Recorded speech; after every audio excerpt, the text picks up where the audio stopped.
I'm a little bit stopped up here. All right, everybody, this is Tuesday evening, and Kevin and I are back in the saddle again. Yep. Um, I'm going to talk a little bit. First of all, Kevin's going to get some stories to share. I want to start out talking about radionics and psionics and this weird woo-woo stuff and Woo-woo. explain some of that. And then Kevin's going to take us to some otherworldly, possibly alien, and it's not Area 51 stuff. It's another story that didn't get quite as much attention that I don't think happened too far from Area 51, but anyway, in that general, somewhat out in the desert somewhere there.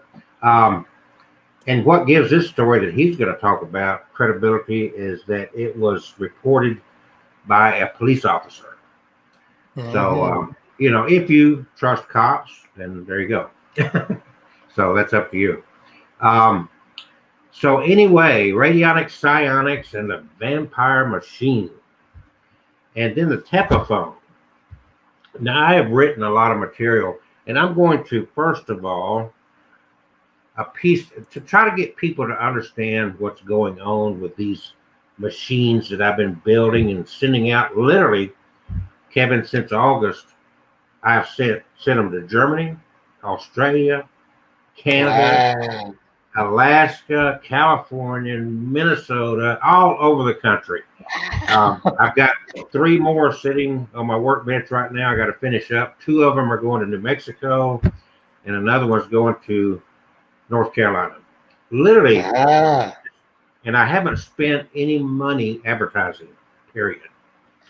Wow. So it's a fascinating thing, and I have learned a lot more since I got involved in this. My background in radio, I've always had an interest in gadgets. I actually went to a technical school while I was in high school to learn electronics. Back then, we learned about resistors and capacitors and diodes and transistors. And if you've ever saw a transistor, they got different color bars on it, and they all mean something. And so anyway, that's been so long ago, I forgot more than what I learned. But I went through all that, learned how to solder, and I'm not saying that I do any of that stuff good now. That's been a couple of years ago. But anyway, I've always had electronics and in radio and so forth.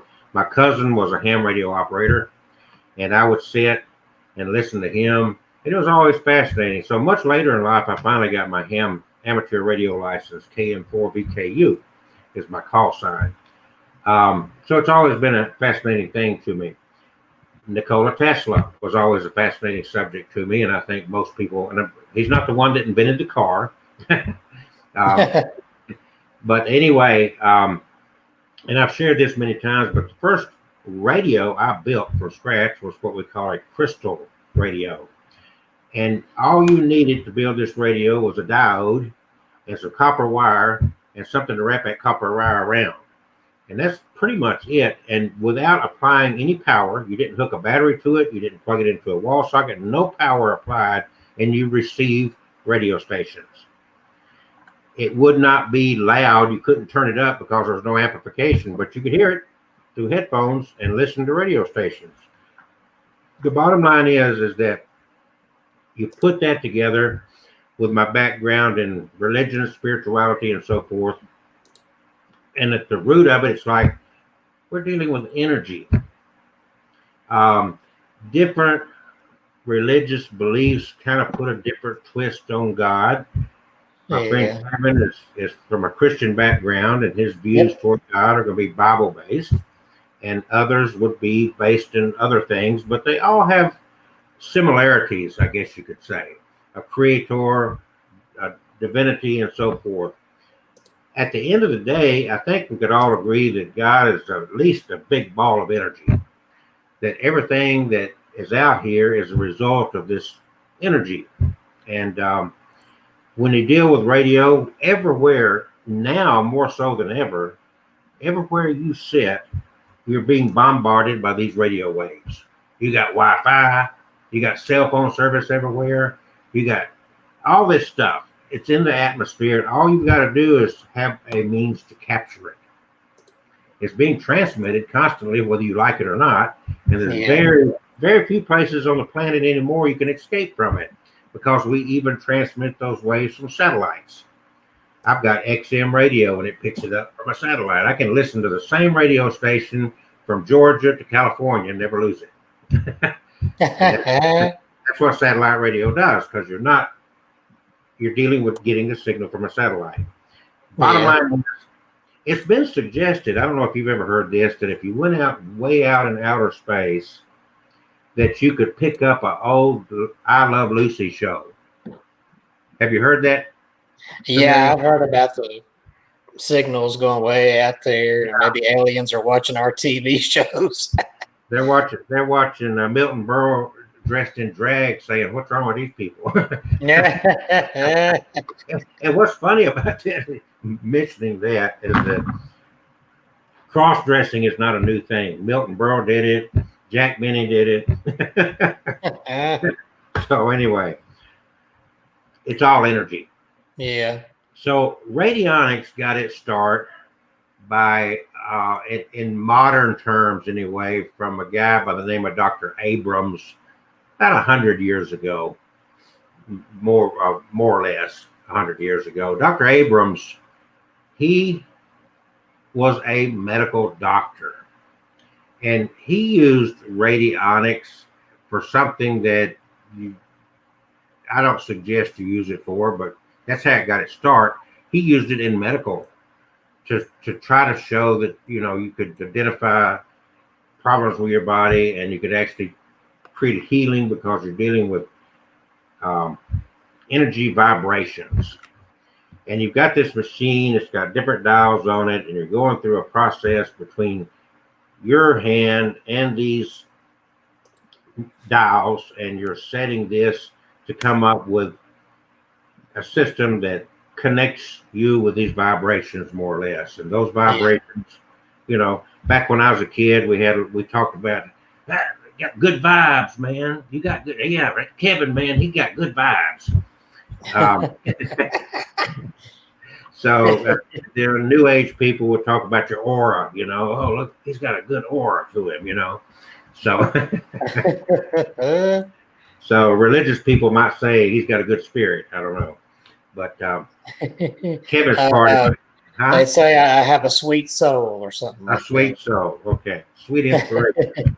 That was Elvis's group, Sweet Inspirations. Yeah. So anyway, we get to radionics. And it is, in modern terms, we call it a wishing machine, because it's got a plate over here that you put something that's called a witness, or something to manifest your desire. So whatever your desire is, and like most people probably would want money, so they would put $1 on this witness plate, and then they would put something that would represent themselves, where they want this money to come to. So they'd take a picture of themselves and they'd put it on that same plate. And then they would go, and to the right would be this stick plate. And they would rub their finger or thumb across it until they felt a little drag or a little friction, very subtle. As they're doing that, they're turning the first dial, and wherever they first felt that little drag, they would stop. That would be set. They'd go through. Some machines have 5 knobs, some have them 9. Different ones have different numbers, and why people come up with different numbers of knobs is for different reasons, numerology, whatever. Mm-hmm. So you get it set, then you move your picture to the output side, which is a stick plate, and then you just leave it. Well, there's another thing you do is you take those knobs, and the furthest it go is 0 to 100.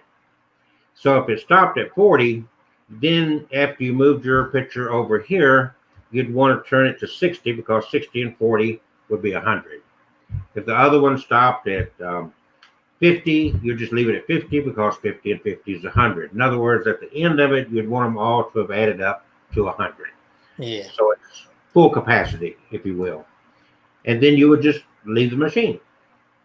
That's called radionics, because basically you set this up and you can walk away from it, and it does this for you. Psionics is another step. With psionics, you are putting more of you into it to work along with this machine to get the desired result. And so it kind of goes from there. A lot of people will say this is pseudoscience, and that's fair. I'm not going to argue that. But to me, it's no different than prayer. The Catholics use a rosary, right? Mm-hmm. Some people use a prayer cloth. I imagine Kevin don't use any tools. He just prays. I might be wrong, Yeah. but I kind of, Occasional holy water, but mainly prayer and faith. so, I've got more than one. I keep holy water in my vehicles, and I keep it here. I've got 2 bottles on my desk. And is there any special power to holy water or the rosary or a prayer cloth? Not really. Honestly, not really. We empower it, whether it be a priest praying over it or whatever. We empower it, and we make use of it accordingly. It does something for us. So we're in a sense giving it energy, because if it's a priest doing it, or if Kevin does it himself, or I do it myself, get some water, you could get tap water, and you could pray over it and say, God bless this water, empower it. I want to use this water to get negativity out of my life, to get the wicked spirits out of my life, whatever. So in that action, what are you doing? You're energizing that water, or asking your God to energize it, asking the universe, whatever, how you want to term it. And that's what gives it power. So when you decide that you need to crack this bottle open and you need to douse it on Kevin's head because his head is twisting around and he's vomiting everywhere, and it's like, the bottom line is it still boils down to energy. If you go to church, or if, Kevin just got an autographed picture. And this is kind of confusing to me because he puts on this little front about being this. I'm a good come on. Christian. And then he'll post these pictures of these scantily clad women. Playboy bunnies. Autographed photos. Yeah. 2 of them have been models. And this one says, "Hi, Kevin. Merry Christmas. Look at my hiney." She had on clothing and a Santa Claus hat. That. She had on this. Right? Barely covered the crack. You know what I'm saying? Not knocking it. I mean, I enjoyed looking at it, but I'm not the one doing this. I'm just sweet. No, I'm evil. I admit it. Okay. But I want you to think about this a minute. The minute Kevin goes to his mailbox, he gets that, and it's like, ooh, what's this? He immediately just touches that envelope. Energy starts building up in him. With anticipation, he's thinking, I got something, and this came from where it got, California or Nevada or something. So immediately it sparked your interest, didn't it? It got you excited without even opening it. The energy was there. And then when you opened it and you saw that little hiney covered with it, he was like, whoa, baby.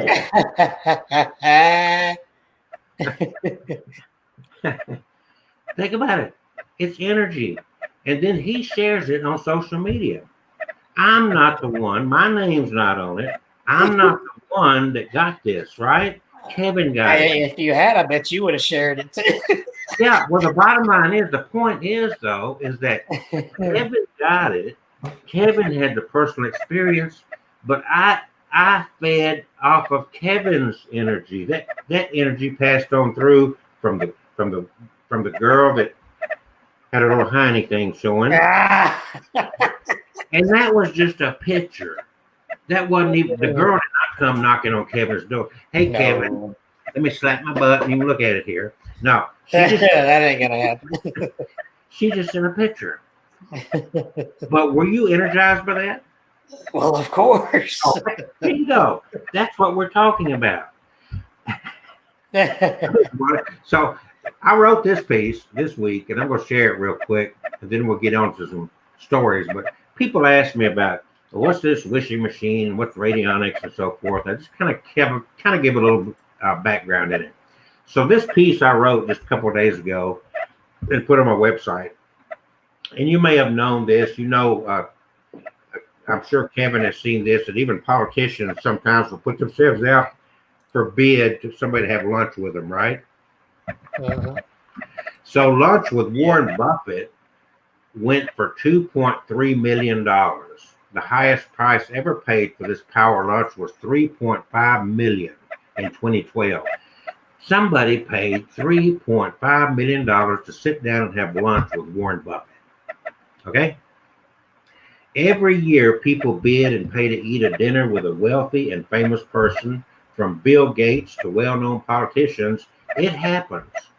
I remember back in the elections 2016 or whatever, I don't remember if Hillary, one of the politicians, put themselves out, come and have lunch with me, to the highest bidder. And that people do this. From Bill Gates to well-known politicians, it happens. In other arenas, now we're talking personally to Kevin, in other arenas, people clamor to get an autograph, Kevin, or a selfie with some famous entertainer, athlete, or anyone of notoriety.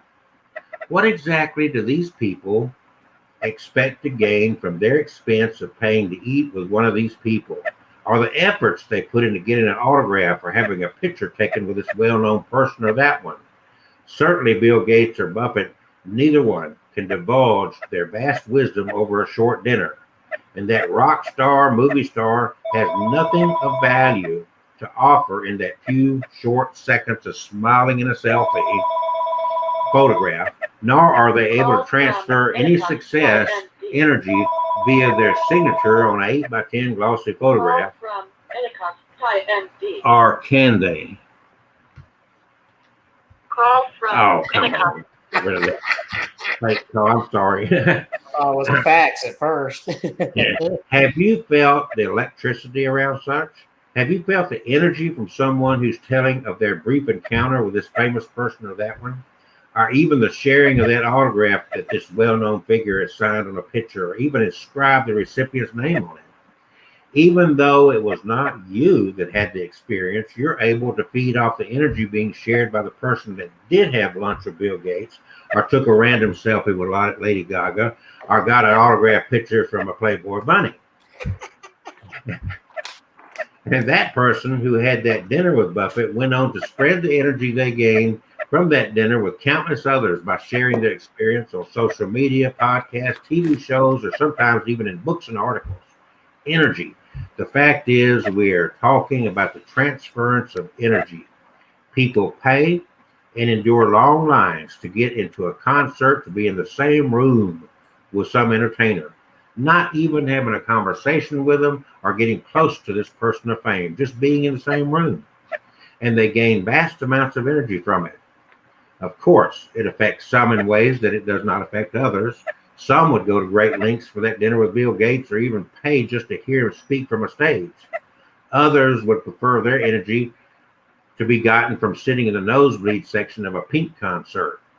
But in both cases, the attendee walks away revitalized, filled with excitement and wide awake. It was simply a transference of energy. And that's it. So that's an analogy that I gave to help people to kind of understand what's going on in radionics and psionics. Now, the vampire machine, we'll take another little twist here. The vampire machine kind of works on a combination of psionics and radionics. What does it do? Well, you've heard of a psychic vampire? Yeah. What does a psychic vampire do? Oh, I don't know. They feed off your memories. I don't. They don't feed off your memories. They feed off your energy.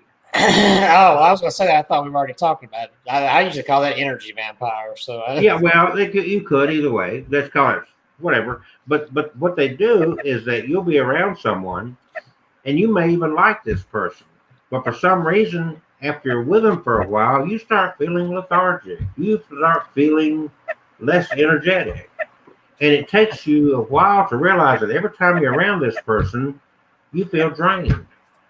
Yeah. That person is feeding off of your energy. So a vampire machine is set up, and I've got some pictures of one I just sent to Utah, in fact. Oh. Utah. Let me find my pictures of mine. Where'd it Utah. go? Utah. What? With Did you get rid of my pictures? Did you delete my? I know I loaded those things in here, and now they're gone. No, I added some of mine, but I haven't deleted anything. All right. Let me add a couple here. I thought I loaded them. I think you deleted them, didn't want to tell me. I did not. I didn't click on delete anything. Okay, here we go. Here we go. Right there. All right. On a regular wishing machine, you're not going to see that little rectangle hole, the square hole right on the side. Yeah. Okay. So that's a huge difference right there. That is what turns this into a vampire machine.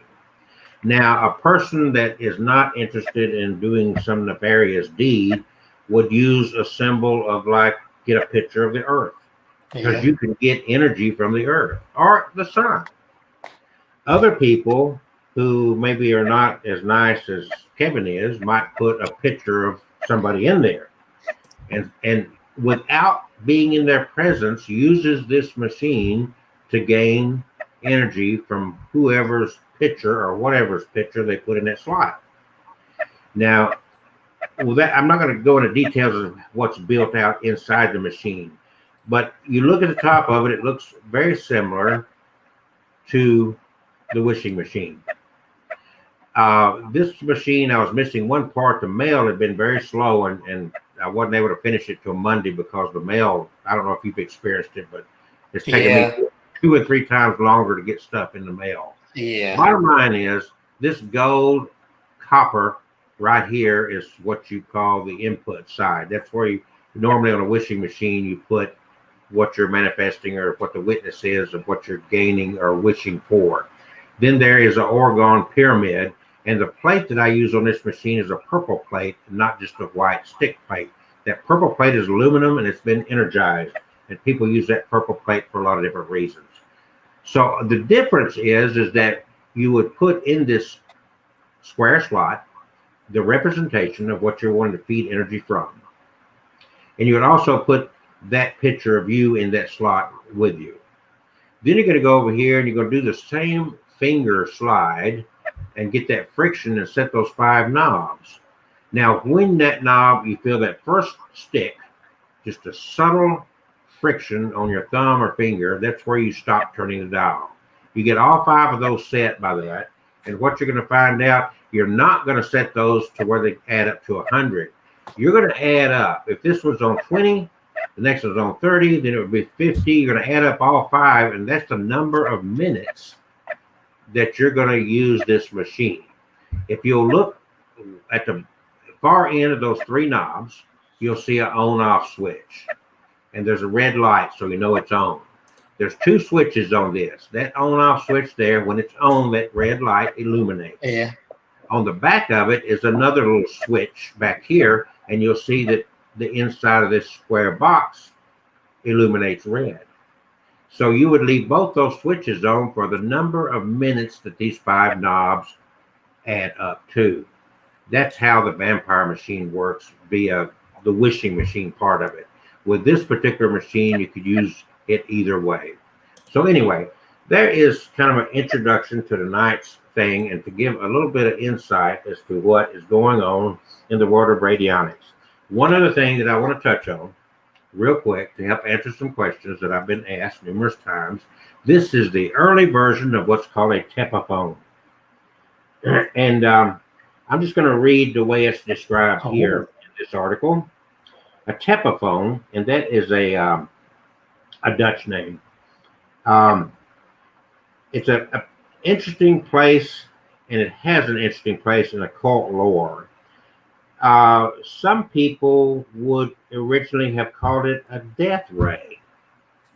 It's essentially a magical death ray generator. At the end, if you see that pointed thing right there, that shines a light out. So you're putting whatever you want to accomplish and you're setting these dials, and then you're sending that light out to beam out to your witness, to whatever you're trying to affect.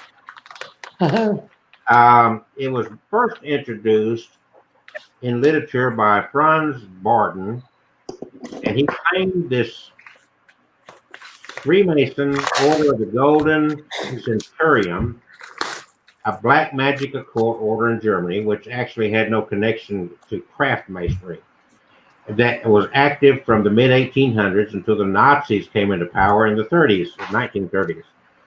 Tried to murder him with magic because he refused to join the lodge. In fact, he was briefly imprisoned by the Nazis for refusing to collaborate with their occult research. One of the secrets of this lodge, the acronym FOCGC, members lay in their ability to put anyone to sleep, wake him up, make him feel sick or healthy, invigorate him, or kill him whenever they like. The leading members of the lodge, however, had only acquired this knowledge by entering into a pact with a prince of demons. Oh. Now we're talking Kevin's language. With their magical methods, they were able to influence any untrained person who had no way of discovering the source of the influence at work with him. Because you're sending that ray out from that instrument, you never have to come in contact with these people, and they never knew what bit them. How were these powerful wizards able to accomplish this? By means of a piece of apparatus that they called the Tepahone.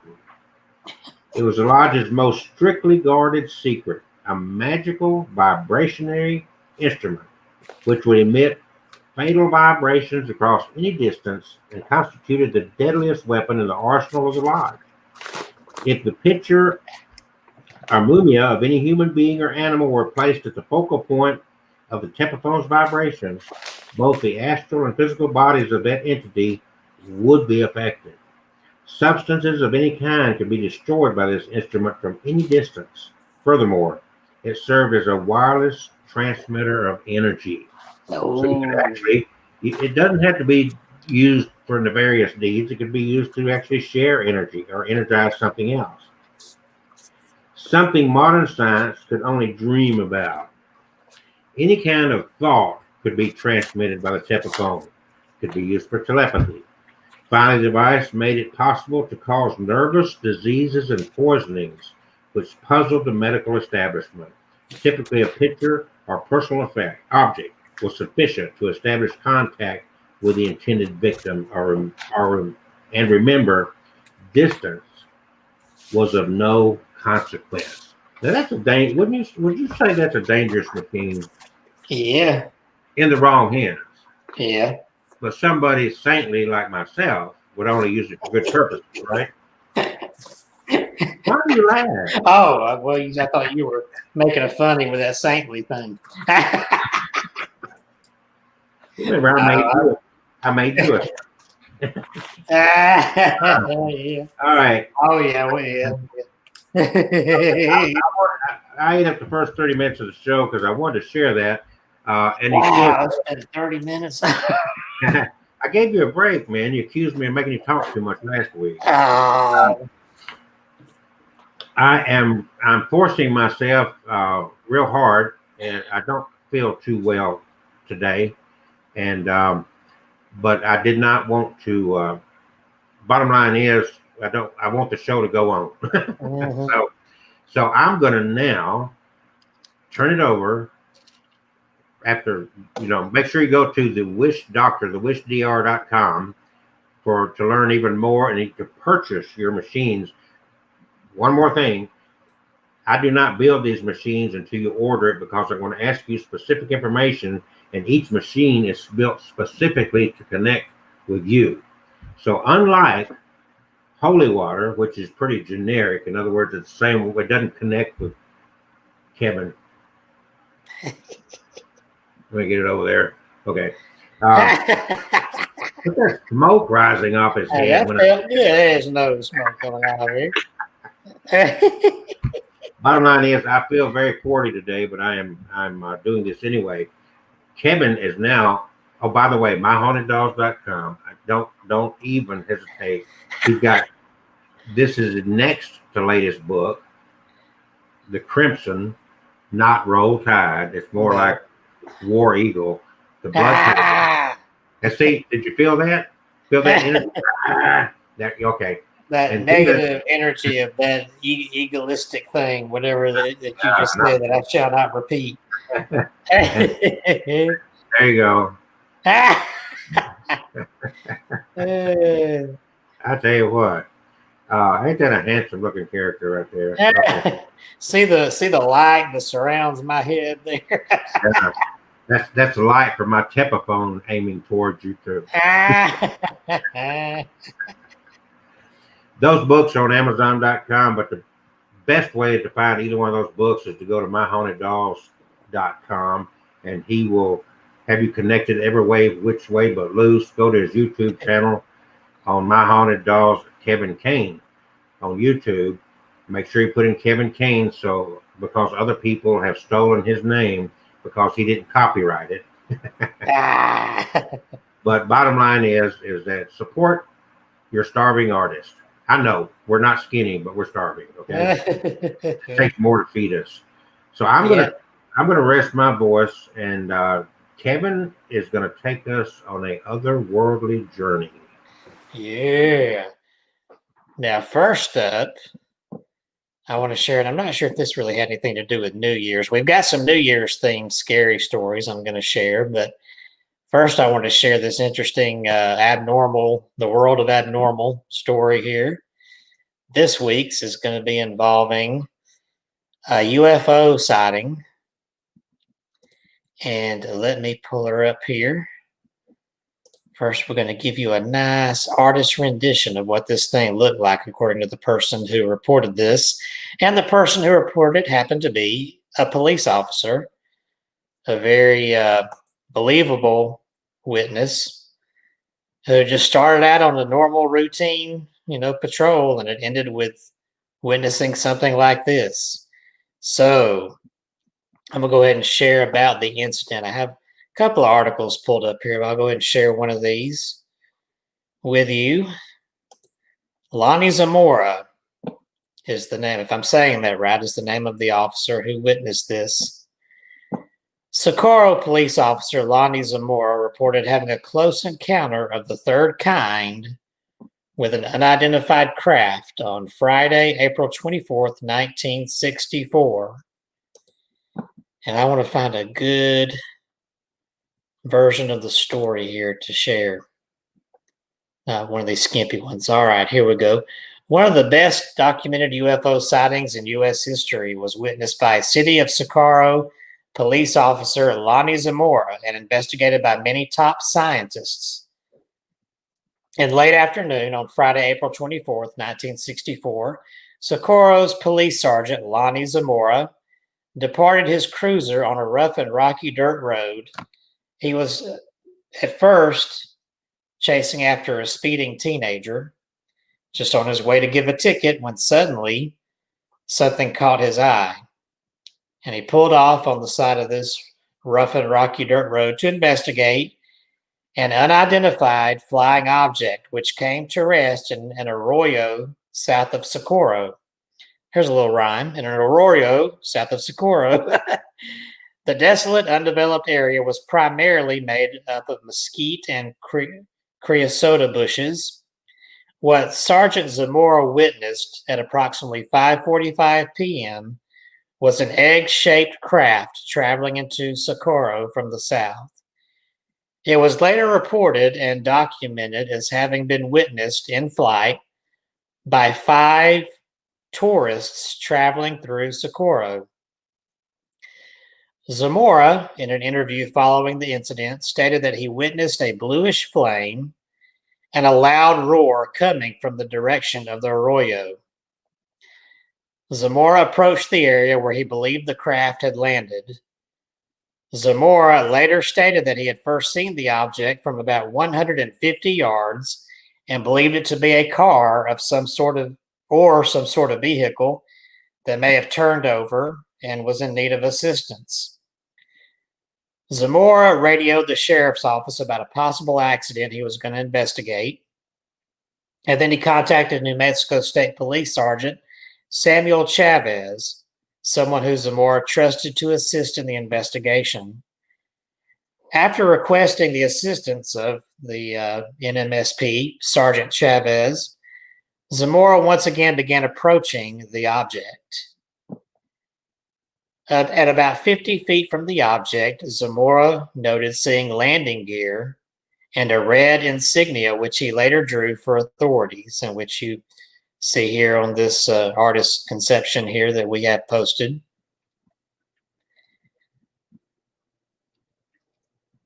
At about 50 feet, and then so that was about 50 feet away from it, and then Zamora noted bright blue flames and another loud roar until ultimately the object began lifting away.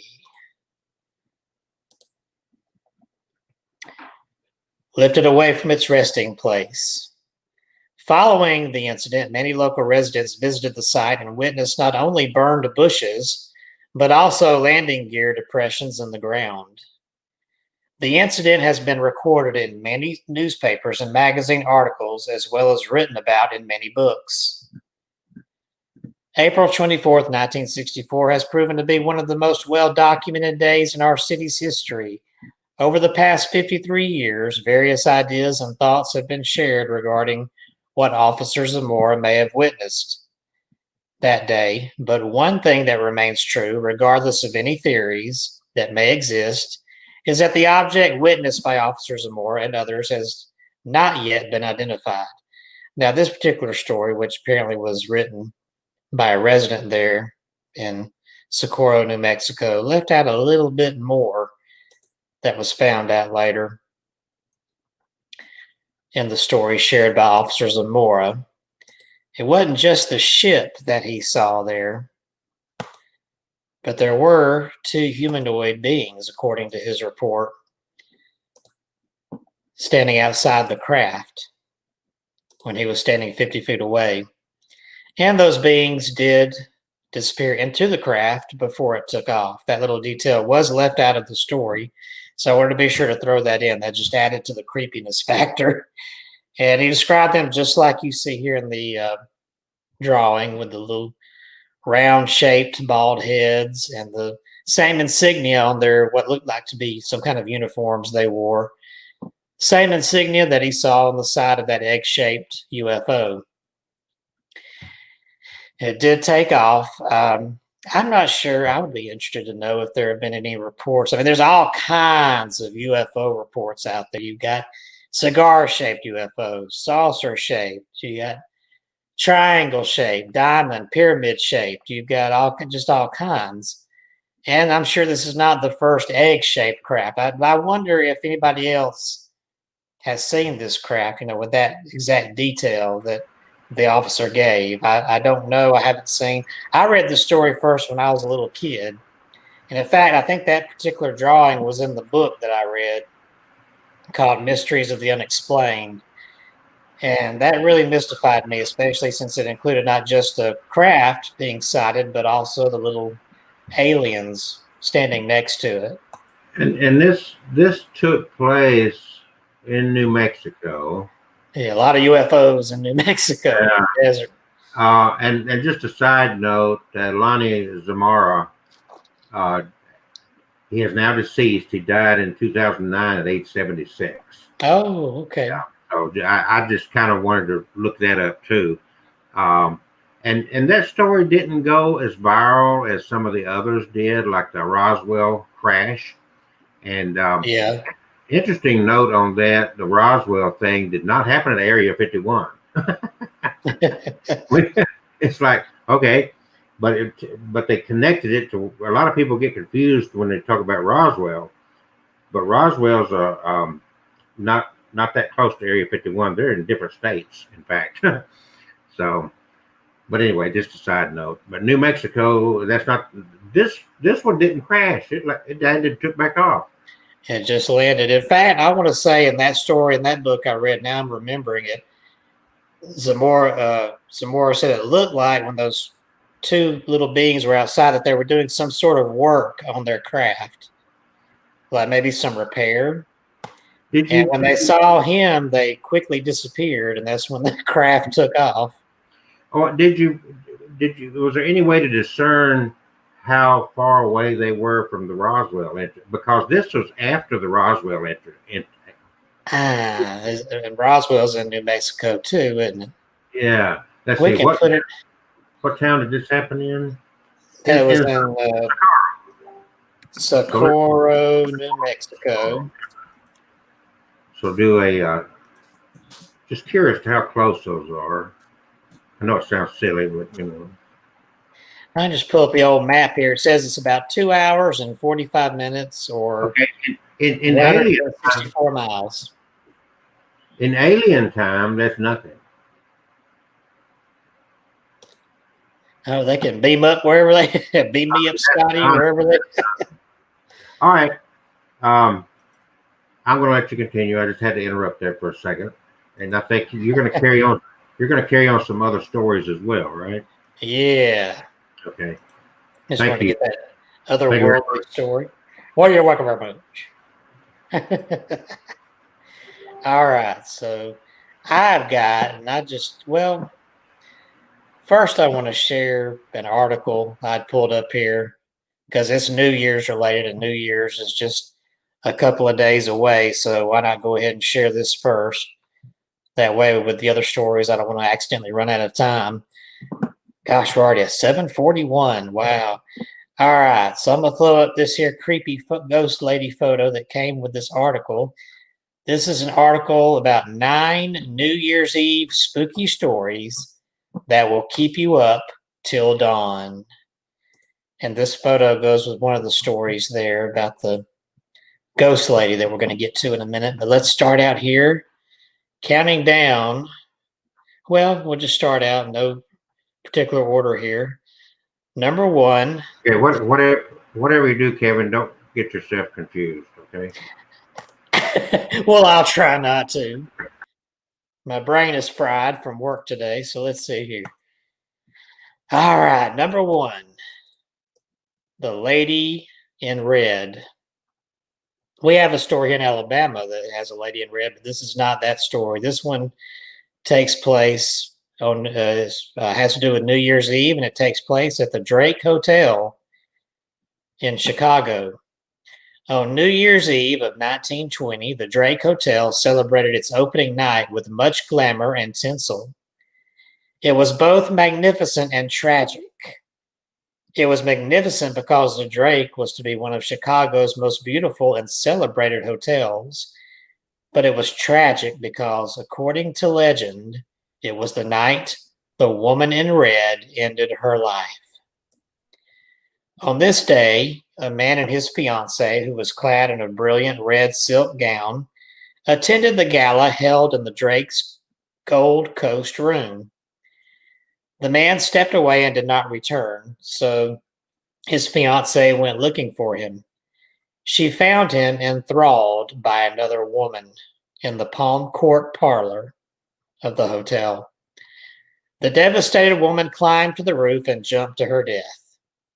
Since then, guests at the Drake have reported seeing her apparition in the Gold Coast room, Palm Court, and on the top of the 10th floor, as well as the roof. Condemned to replay her final night, her restless soul wanders, attempting to find peace with the final tragic chapter of her life. In addition to spontaneous phantom appearances in her red garment, workers and guests also get a creepy and uncomfortable feeling in the ballroom. Number 2, we have the Phantom Texter. One story found on Reddit told of a spooky story that occurred on one New Year's Eve.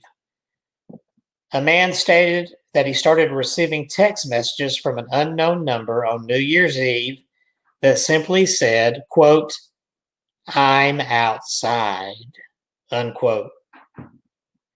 The messages began to escalate, and at one point the mystery texter claimed to be inside the house watching him and his friends. The text continued throughout the night with the texter describing the guy's car and sending sending creepy texts while they were driving home that indicated the texter was watching him. When others tried to call the number that he was receiving the text from, they got a message saying it was not a working number. While the messages eventually stopped, the fear never really went away. He later stated, "I haven't dived too deep into this. On one hand, I felt something really bad could happen if I kept probing it, and nothing has happened so far. But on the other hand, I don't have any closure, and sometimes I get paranoid about getting another message." Story number 3, The Phantoms of the Inn. The Inn on Main Street Bed and Breakfast, located in Weaverville, North Carolina, is indeed very spirited on New Year's Eve. Although the innkeepers of this historic bed and breakfast will not admit it's haunted, there's no denying the tales told by guests or staff, verifying the house's spectral activity. Phantoms lurk in its spaces, and mysteriously, they have a special preference for making an appearance on New Year's Eve. On New Year's Eve, guests frequently hear pictures fall off the wall multiple times, never finding physical evidence of them actually falling. Is this a residual haunting or just too much celebratory champagne? In addition, many also hear the door open and then close by itself. Yet again, no mortal is ever discovered entering the building. The house was built 100 years ago by a doctor. The innkeepers know of at least one person who has died in the house, and a bloodstain remains under the tiles in a bathroom that was once part of his operating room and lab. The stain was never able to be removed, even with sanding, resorting to it being hidden with the tile. Could any of these haunts have a relevance to the celebrations of a new year? Do not hesitate from staying at this inn. On the other hand, be fascinated for the opportunity. Innkeepers have been told all the energy here is good, claiming they've never lost a guest to the inn's 10 identified phantoms, including men, women, and children. Native Americans and even a white dog have been seen, but again, they will never confirm their presence, really. All right, number 4, Man in the Yellow Raincoat. The haunted Agora Theater and Ballroom in Cleveland, Ohio. Creepy story. A holiday ghost hunt one December 31st was planned to seek the legends that haunt this historical venue. The entity they sought most was the ominous man in the yellow raincoat. During the investigation, one of the ghost hunters felt a splash of cold water on the back of her legs. Upon reaching down to find the source, she found that her tights were dry and there was no one behind her who could have spilled liquid. Still, a strange, wet sensation remained tingling and continued where she felt water minutes after the encounter. This, in fact, is a common experience, all attributed to the man in the yellow raincoat. The iconic apparition is not shy. He has been seen on the stage, on the catwalk, and in several of the viewing balconies. Apparently, he is interactive with spectators, often casting disciplinary looks when the audience is naughty. Other experiences that many have encountered include doors opening on their own and the appearance of what looks like bloodstains in the basement. The Agora Theater and Ballroom has seen the performances of Elvis and the Beatles and is also home to some spirits. Besides the man in the yellow raincoat, many apparitions have been seen.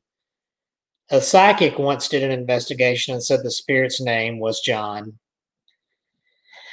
Number 5, the Lady in White.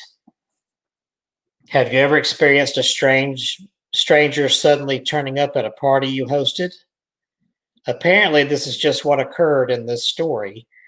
An unexpected guest materialized out of nowhere and joined the storyteller's New Year's Eve party. All of the doors and windows were locked, and no one admitted to letting the old woman, dressed all in white, inside the house. Being in the festive mood, the hostess did not ask her to leave. Apparently, the lady in white reported she was lost and could not find the party she was actually heading to. Upon leaving the party, she dropped 2 scarves on the doorstep. To this day, nobody knows how she got in, and many say this is a symbol of a prediction that may not be good. To add to this mystery, the writer adds that her cousin saw the same woman in his dreams a few nights later. After that, no one ever saw her again.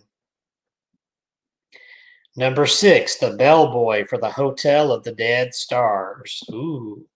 Hotel Monte Vista, Hotel of the Stars, or Dead Stars in some ways. Besides accommodating the common traveler, the Monte Vista Hotel in Flagstaff hosts a number of otherworldly and mortal guests and staff members. The legendary hotel opened on New Year's Day of 1927, and during the 1940s and 50s was a popular spot for Hollywood guests, while more than 100 Western movies were filmed nearby. Some of the guests of the hotel included Bing Crosby, Jane Russell, Gary Cooper, Spencer Tracy, and many others. One of the ghosts here is that of a phantom bellboy who knocks on doors and then vanishes. This annoying phantom has been experienced by dozens of guests over the years. He's often joined by the ghost of a woman who has been seen outside of the Zane Grey suite. It turns out that 2 prostitutes have been murdered in that room. Another phantom that hangs out at the Monte Vista Hotel is that of a man who endlessly paces in the Gary Cooper room. He is often reported coughing and clearing his throat. Many guests have reported feeling unnerved by the distinct feeling that someone is watching them in that room. The ghosts keep coming in this incredible haunted hotel. There's a spectral entity that was a former bank robber said to haunt the saloon. Ellen Roberts, a hotel desk clerk, reported in 1970 3 men robbed a nearby bank and, to celebrate, stopped in the lounge for a drink. Even though one of the men had been shot during their escape. While having his drink, the wounded man died, and some believe he is the spirit that is haunting that area of the building. So while enjoying a drink in the cocktail lounge in this hotel, you may sense the spirit of the bank robber who died of his gunshot wounds in that section of the building. Or you may experience some strange things in room 220, as did the maintenance men who returned to the room 5 minutes after leaving and locking it up, only to find the TV on at full blast and the bed linens were stripped. Could these phantoms come to life during the celebration of the hotel's origination on New Year's Day, almost 100 years ago?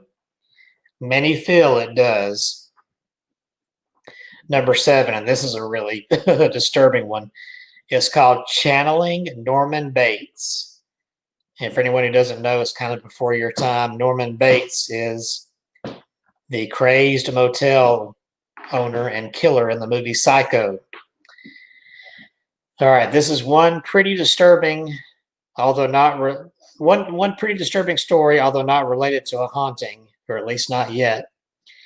According to CNN, a Florida man who told police he was angry with his mother used an axe to decapitate her on New Year's Eve 2014.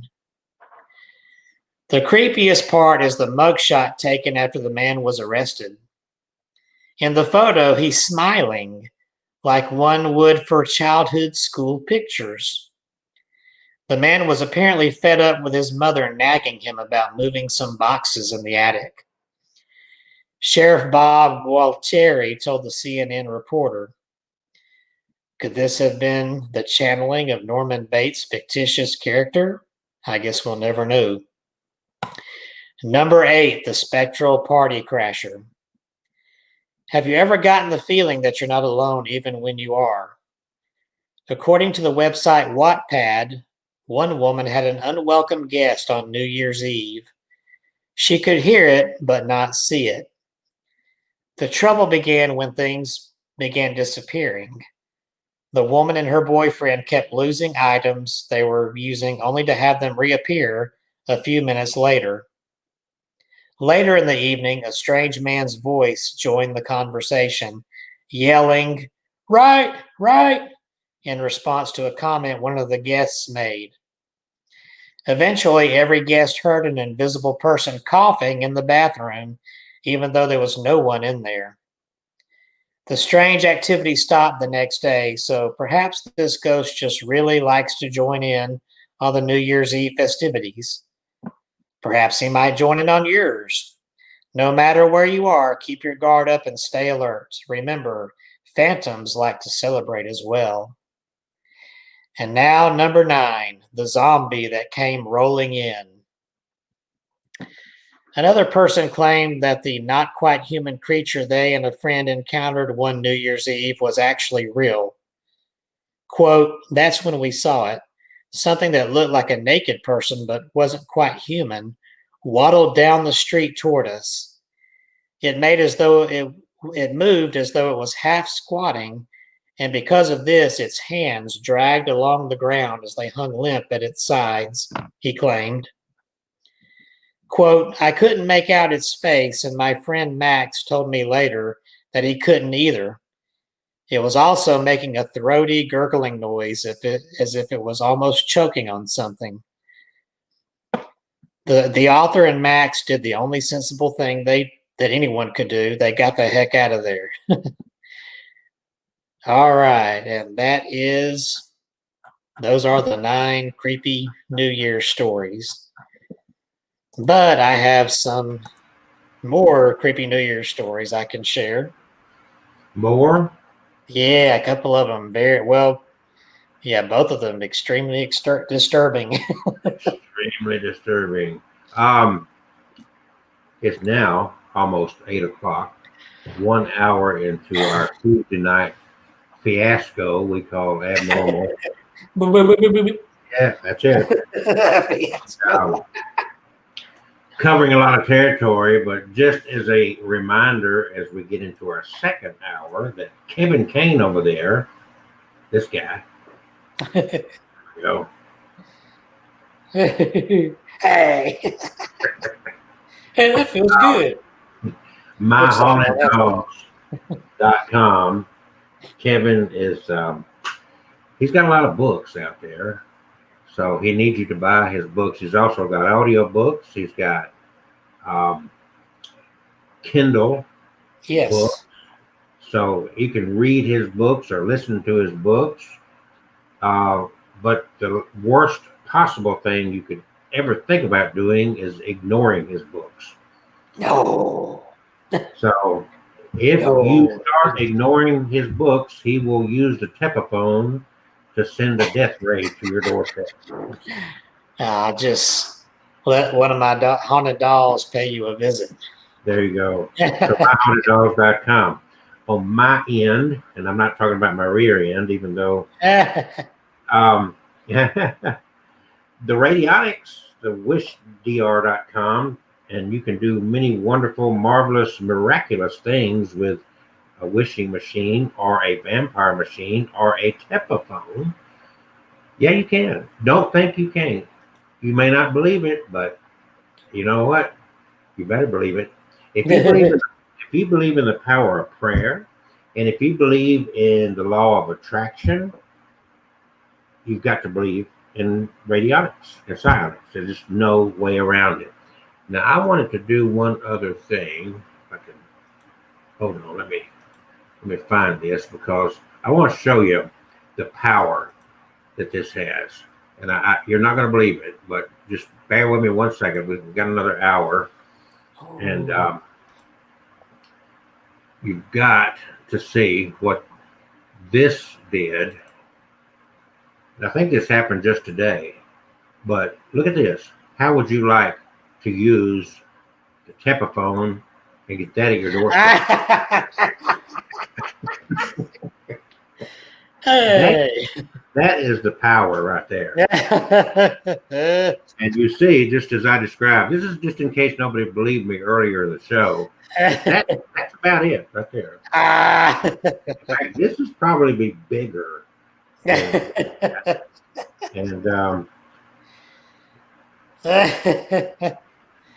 that's what a real Christian looks like. All right, having fun. So with that said, it's time. More stories. It's time. It's time. It's time for more stories. Shall I go ahead and begin? What is that? The power. The It's power. like you tore a button off your shirt. Actually, that right there has power. No. Whoosh. UFO.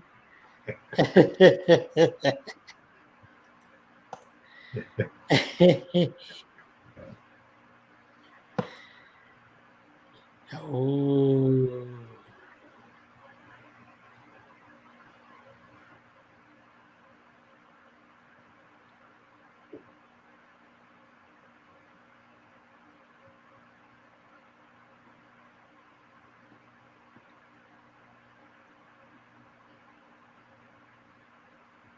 Guess I should have added music or something.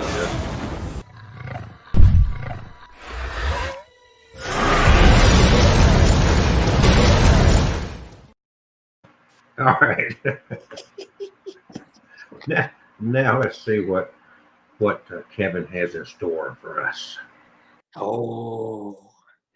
All right. This next story is also a nice, very chilling, just because of the descriptions in here. This is a very chilling, gross out New Year's Eve story. This is about Julia's ghost.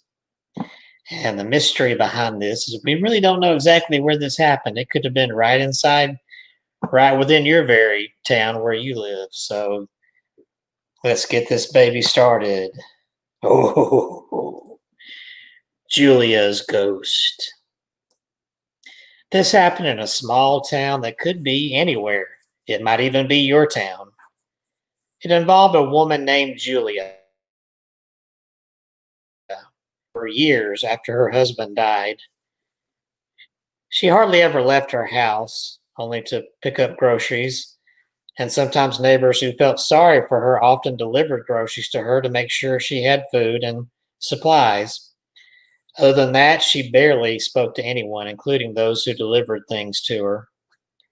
She had no other family to speak of and no close friends. They say that living in solitude eventually drove her crazy, out of her mind. She became suicidal. One New Year's Eve, she decided to go through with ending her miserable existence. According to Leon Hart, 30 years ago on that faithful New Year's Eve, he walked with a group of fellow neighborhood men around the blocks of the neighborhood, checking on homes and businesses to make sure no prowlers were about. You see, crime in that area had taken a harsh rise a month or so before, and some businesses and homes had been burglarized. The police department was small, and the men of the area took it upon themselves to take turns walking in groups each night before midnight around the neighborhood, shotguns in hand, just to give some added security and make sure that no prowlers or any weird strangers were skulking about. On this particular New Year's Eve, a shrill cry pierced the night while they took their nightly rounds. The cry of a woman in pain. It came from the direction of Julia's house. Leon and his group raced around the block and down the street to the dead end where her house was located. Smoke rose into the air, winding through the tree branches above her house. At first, The men thought the house was on fire, but as they got closer, they realized it was not the house. The flames actually came from the balcony on her second floor. Julia stood there on the balcony, her arms spread heavenward, flames completely engulfing her body. The men got close enough to see that her skin was already melting away, drops of it hitting the balcony floor. Her hair burned off her head, and what flesh was left completely charred. The smell of burning flesh filled the air around them, causing one of the men to hurl his dinner. Julia flung herself off the balcony, her body landing with a sick, wet thud on the driveway below, and the screams ended. The sound of sirens came quickly as the fire department, already called by one of the neighbors, arrived at the scene. Unfortunately, Julia was already dead when she hit the ground, her body completely blackened and almost fleshless. You see, she had doused herself with kerosene and lit a match, putting an end to her existence. Julia was given a quick burial in the local cemetery, but with no kind of funeral service, save a few neighbors who had tried to help her, showing up to pay their respects. Here is where the New Year's nightmare of this town began. Each year after, on New Year's Eve, the charred, gruesome apparition of Julia was seen outside of her house, screaming into the night. The smell of charred flesh would return, filling the air around that house. If anyone dared to get close, the terrifying ghost would chase them away down the street, screeching after them. No one dared enter her house, and the real estate company, of course, could not sell it due to the stories surrounding it, so the house remained vacant. Leon said many times on his round, even on nights other than New Year's Eve, he reported hearing her cries as he walked the neighborhood and got close to her house. He even caught a fleeting glimpse of her apparition on the lawn before she disappeared. Each time she looked just as hideous, flesh dripping off her body, the smell of charred human skin filling the air. The worst part of this nightmare happened on New Year's Eve in 2010 when a burglar decided to make a break-in to ring in the new year. But unfortunately, he chose the wrong house. As Leon and the other men made their rounds and incidentally decided to stay away from Julia's house, what with it being New Year's Eve and the sightings of her nightmarish apparition being more frequent on that evening each year, they noticed as they passed her street a strange figure running over her yard toward her front door. This was no ghost, but the figure of a tall man dressed all in black. Leon encouraged the men to forget the ghost stories and let's go check this out, if nothing else to warn this guy away from that place, because he had no business being there. By the time they reached the house on foot, the man was already inside, the front door broken in and standing open. They hesitated but went ahead and entered the house. As soon as they did, they heard screams, one male and one female, coming from above. Looking up the stairs that led to the second floor, they stared in horror as Julia's burnt ghost came shuffling slowly to the stairs and started walking down. One of her hands was around the throat of the burglar, holding him with otherworldly strength into the air with that one charred hand and squeezing his throat. The man hung there, attempting to fight, but gasped and choked as he grew weaker and weaker. One of the men in the posse raised his shotgun and fired at Julia, but the bullet went straight through her head as if she was not even there, and it entered the wall behind her. She screeched at the men and rushed down the stairs toward them, the burglar's body still in tow. The men turned and ran as fast as they could from the house. On their way out toward the street, they heard the sickening sound of crackling bone, followed by one last gruesome gasp from the burglar inside.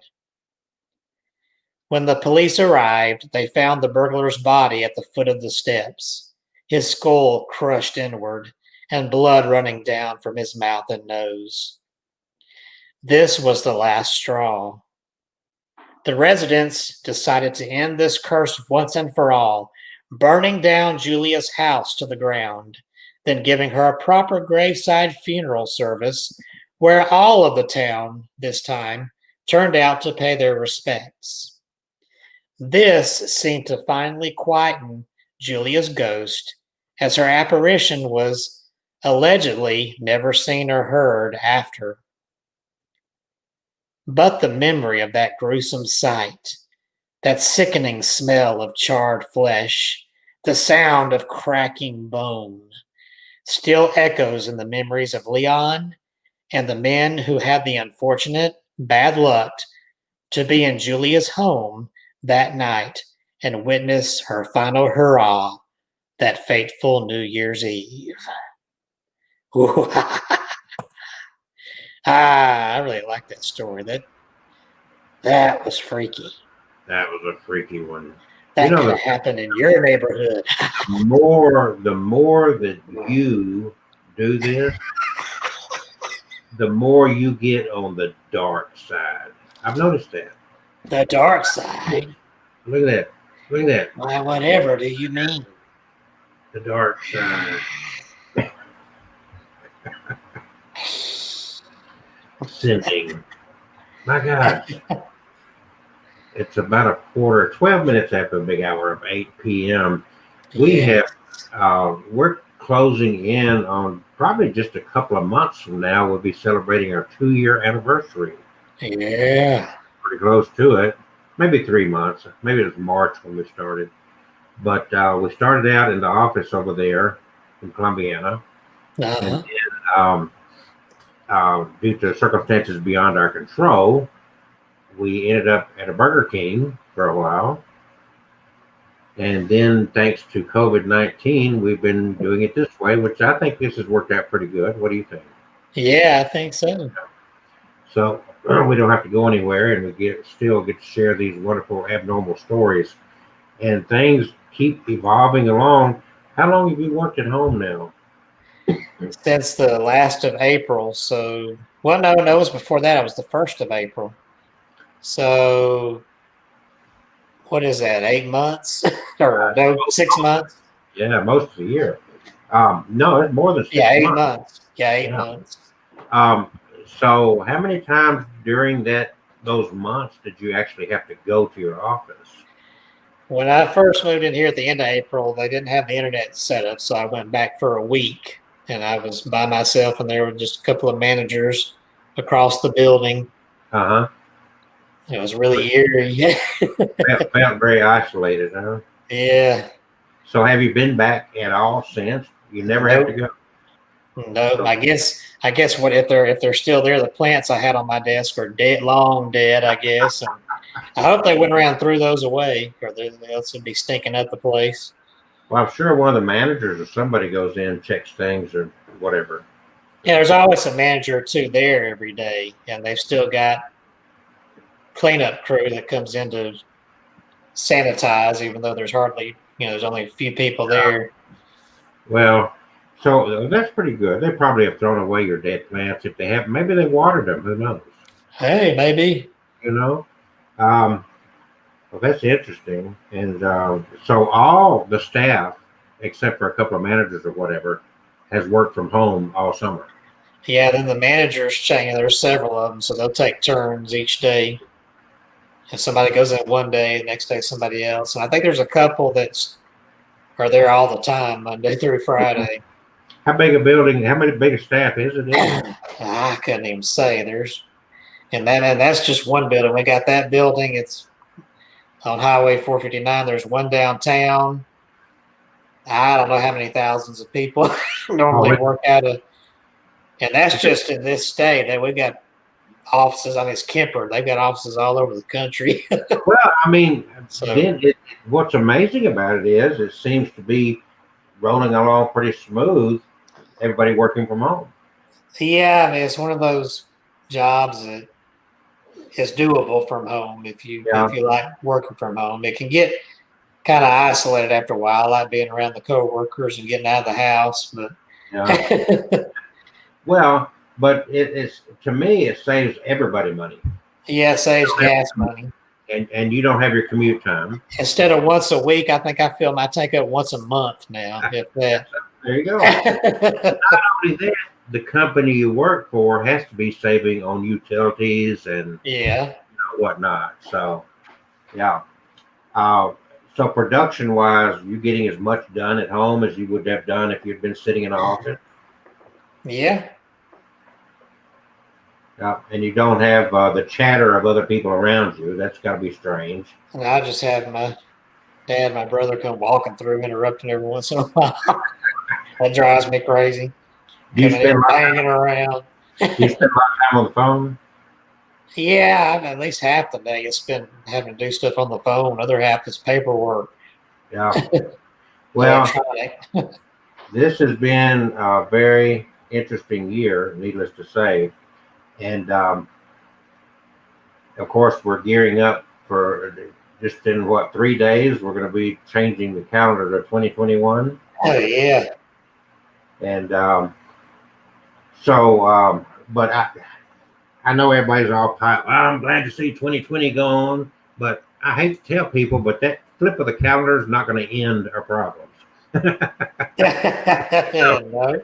You're not going to wake up on January 1st, 2021, and all of a sudden the slate is wiped clean. There's no COVID-19, and I wish it worked that way, but it don't. I did something different for the 2021 calendar. Usually I just go out and buy or sometimes I get them free from places that are looking for donations through the mail. Yeah. Now this time I said I'm going to have my own calendar made. So I made a Classic Monsters 2021 calendar. But did you get more than one printed up to sell, or just for you? No, I just did it for me. I don't know if I could sell these with these copyrighted pictures. Got the Wolfman. Is there a website you do that with, or what? I did it with I think it's called Shutterfly is where I did it. So do you print that out on your printer, or they mail it to you? No, they did. All I did was I went on their site and put in what photos I wanted for the cover and for each part of the calendar. And they printed it for you. And I had one sent to my buddy in New York who likes Classic Monsters. It was his Christmas present. He loved it. Yeah, it's Frankenstein. It starts out with the old ones, and then there's the creature. What was that name? I forgot that name. You froze. Yeah. Huh?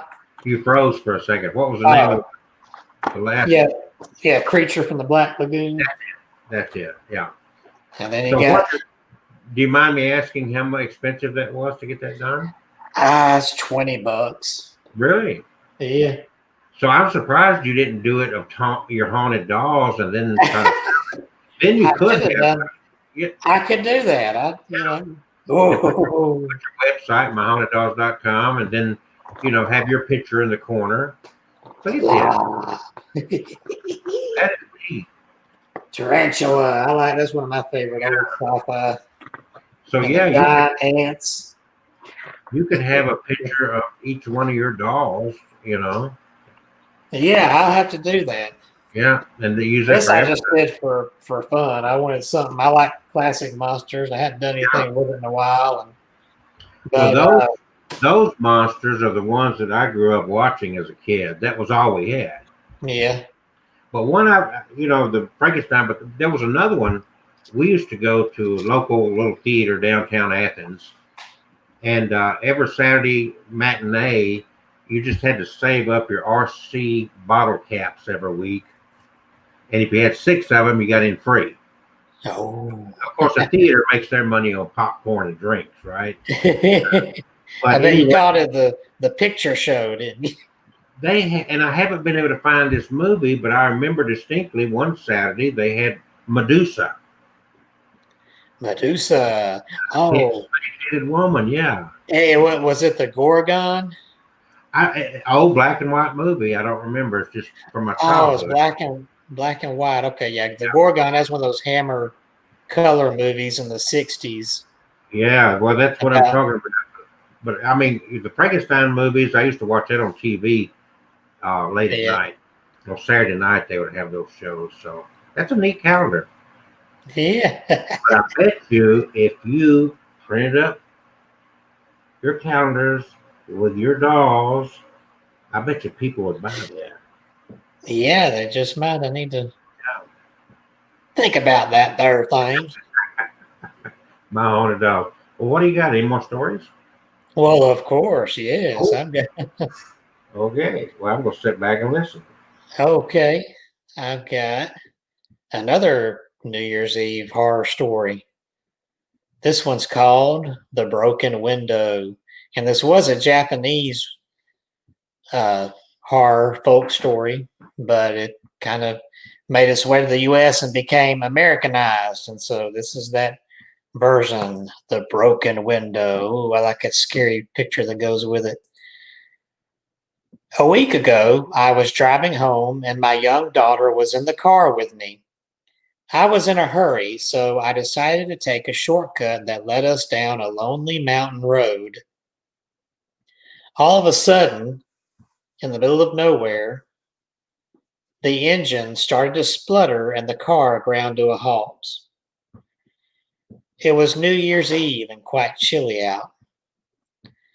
When I took out my mobile phone, I realized I had no signal. We were completely stranded deep in the mountains on that cold night. I had no idea how to fix the car, and it was growing dark. There was no gas station for miles, and the road was not used very often. It was clear that we would have to spend the night in the car and hope that some passing motorist would stop and give us a ride.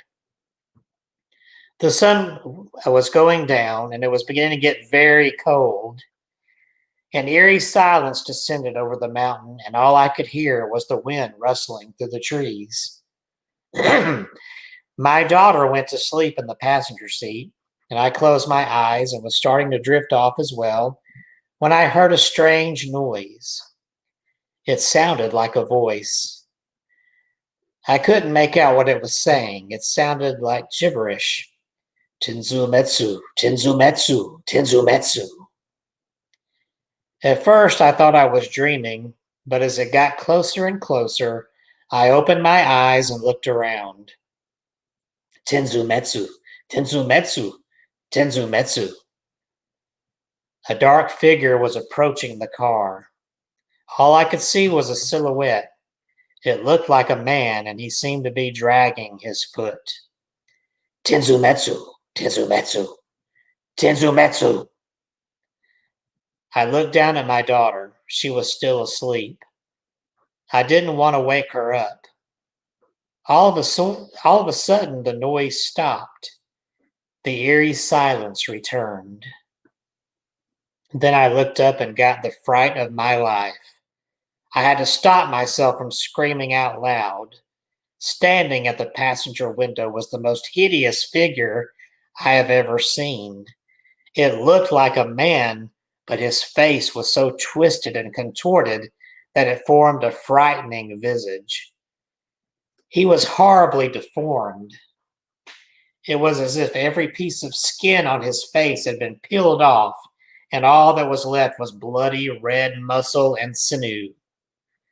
He had no nose. He had no ears. His piercing eyes stared at me through the glass. I turned the key in the ignition again and tried to start the car, but it was no use. The engine just chugged and died. Outside the window, outside the window, the hideous man took out a knife. He began chanting over and over to himself, Tinzumetsu, Tinzumetsu, Tinzumetsu. Each time he said it, he stabbed the window with the knife. hitting it harder and harder each time. I kept trying to start the car. Tears were streaming down my face. I was desperate to get out of there. Tinsumetsu, Tinsumetsu, Tinsumetsu. Suddenly there was a loud crash, and the passenger window shattered. Broken glass showered all over my daughter. I screamed hysterically. The man's arm came through the window, and he brandished the knife, lashing out at me. Tinsumetsu, Tinsumetsu, Tinsumetsu. Just then, I turned the key one last time, and the engine sprang to life. I floored the accelerator, and the car tore out of there like a bat out of hell. I sped off down the narrow mountain road, leaving the hideous man far behind. I didn't even know where we were going. I just kept driving and driving, never daring to look back. That's when I noticed my daughter had not moved. When I looked down at her, I could see she was muttering something to herself. Tinsumetsu, Tinsumetsu, Tinsumetsu. A chill ran down my spine. Her face was pale, and she was trembling. I shook her, trying to wake her up, but when she opened her eyes, what I saw horrified me. Her eyes were rolled back in her head. All I could see were the whites of her eyes. Her teeth were gritted together, and she was foaming at the mouth. Her face had changed.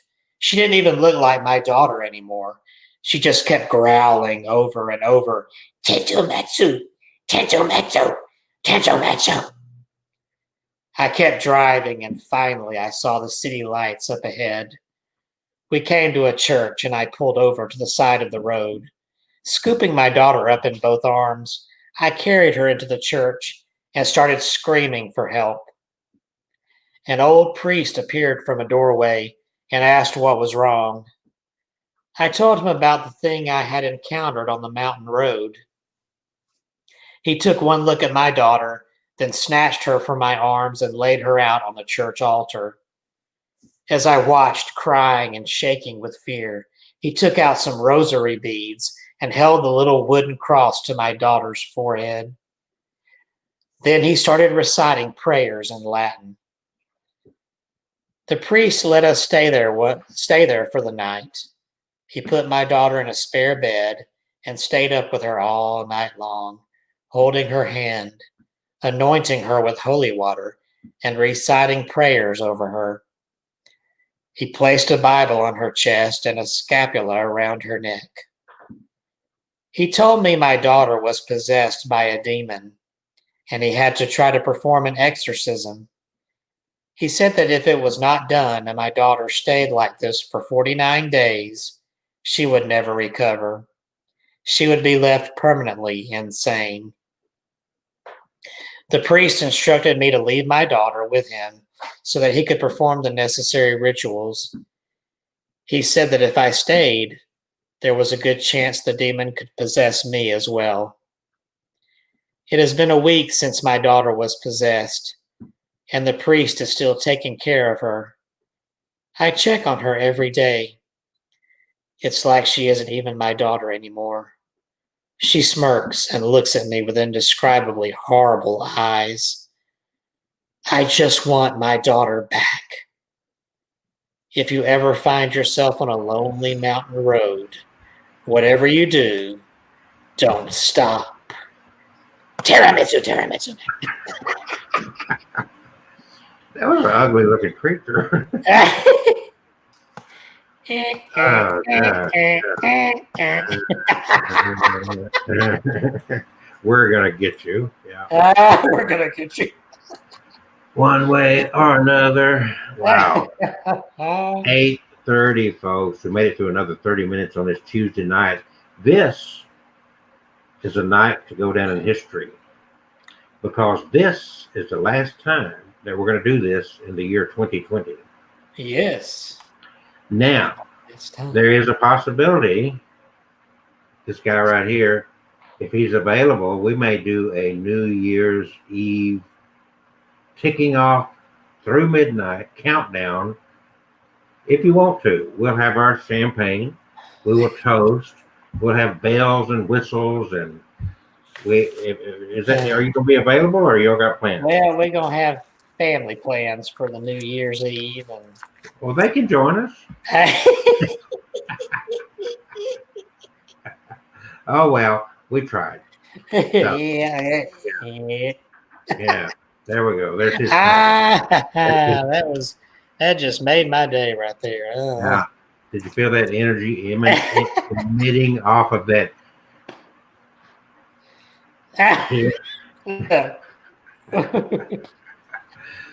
All right. Do we have any more stories that you've lined up to share on this? Oh, of course. There's yet another 2020.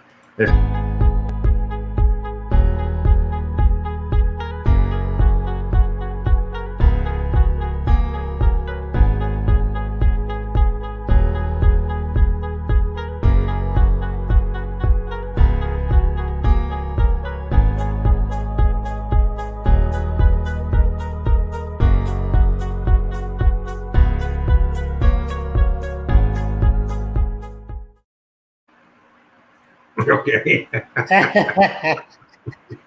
The countdown is on. The final countdown. That's it. Shortly, it's going to be December the 30th of 2020. And I remind people all the time, this is going to be history. What you're living out right now is going to be history tomorrow. That quick. Bam. It's over. Your time has been spent.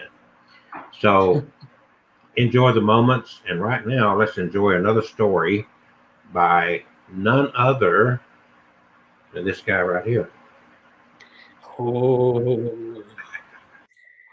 Are we ready for that? Oh, I guess we are. All right. I'm going to get this this awesome story started.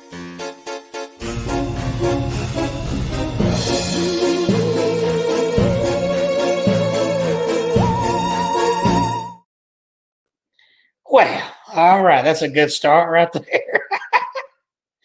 All right. This story is another New Year's Eve chilling tale. It's called Follow the Arrows. And that's just what we're going to do. All right.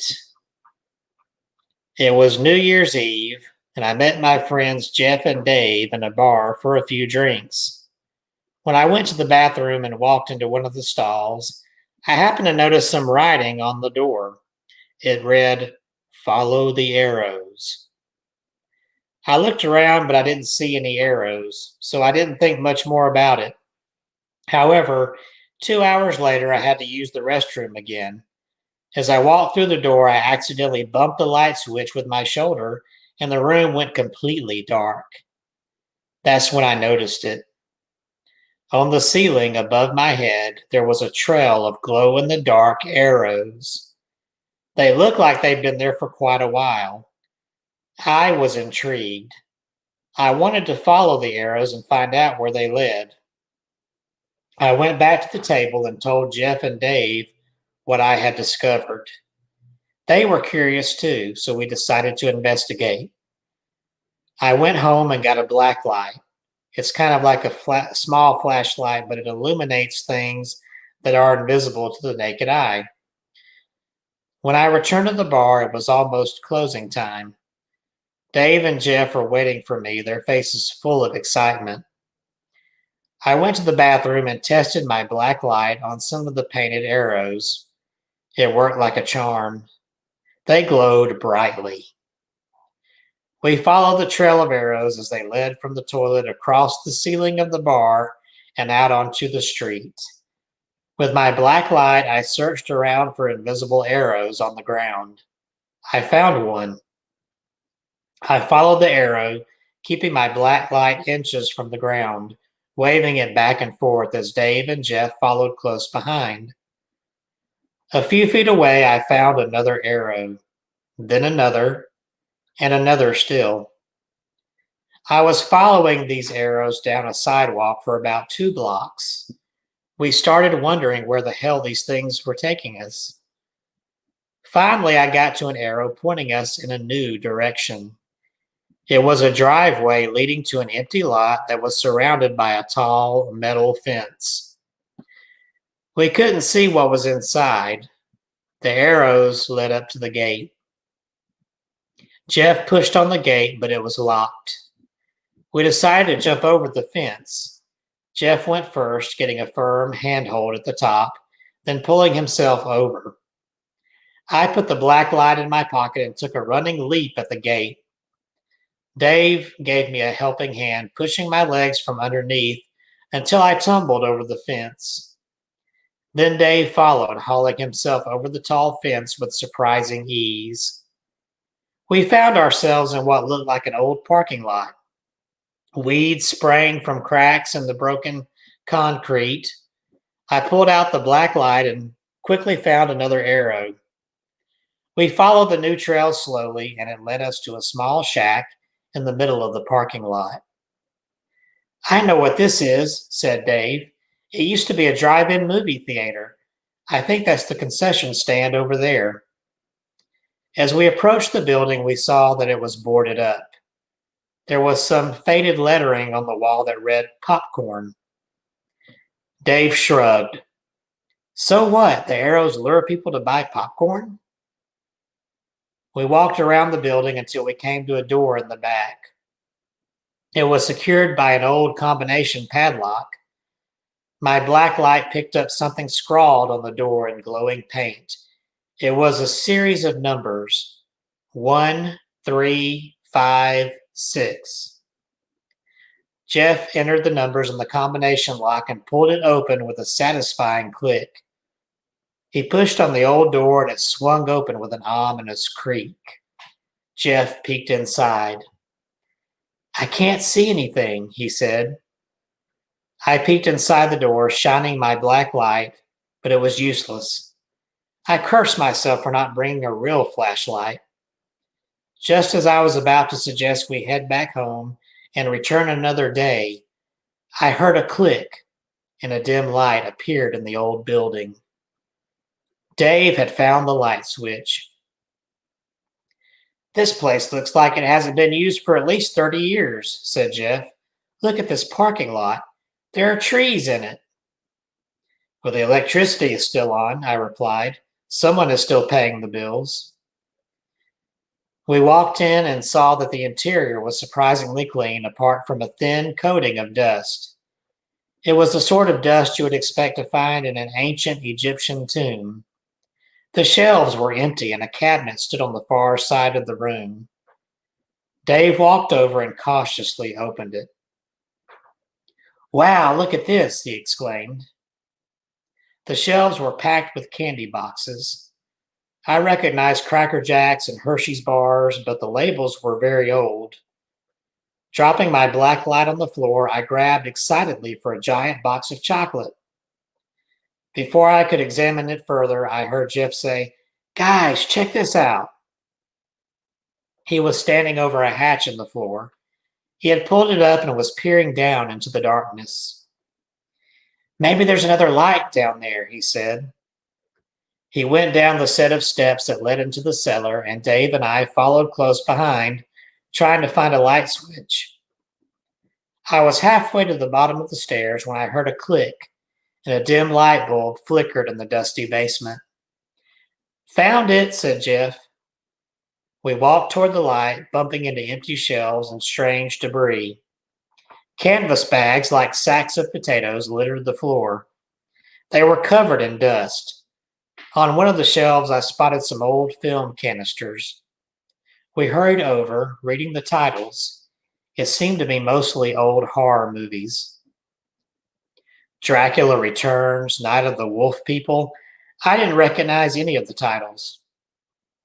We all jumped when we heard a loud whirring sound. It seemed to be coming from near the stairs, and it sounded somehow familiar, like an electric power tool. Through the hatch at the top of the stairs, we saw the shadows shift and change. At last, the sound stopped. We stood still for a moment, our hearts beating hard in our chests. Then we all ran over to the hatch to investigate. My mind could not comprehend what it saw. The hatch we had come through only moments ago was now blocked by iron bars. Jeff ran up the steps as far as he could and grasped the iron bars, rattling them violently. They wouldn't budge. There was some sort of motorized contraption attached to iron bars. It was so dark, though, that I could barely make it out.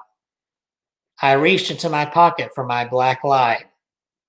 That was when I realized I had left it upstairs. Jeff stood next to me and held up his cell phone. In the dim light, I could just make out a giant metal box that was mounted on the basement ceiling. If there were a way to access this device, I could not see it. Dave gasped suddenly and ran over to one of the canvas bags on the floor. He dragged it into the light and worked to untie it. When he was done, I saw him look into the bag and make a sound I'd never heard before. Something between a scream and a moan. He started hyperventilating.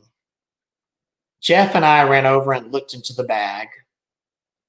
At first, I couldn't tell what I was looking at. Then I saw the hair and the pale flesh. I dropped the bag and vomited violently. Tried to speak, but vomited again.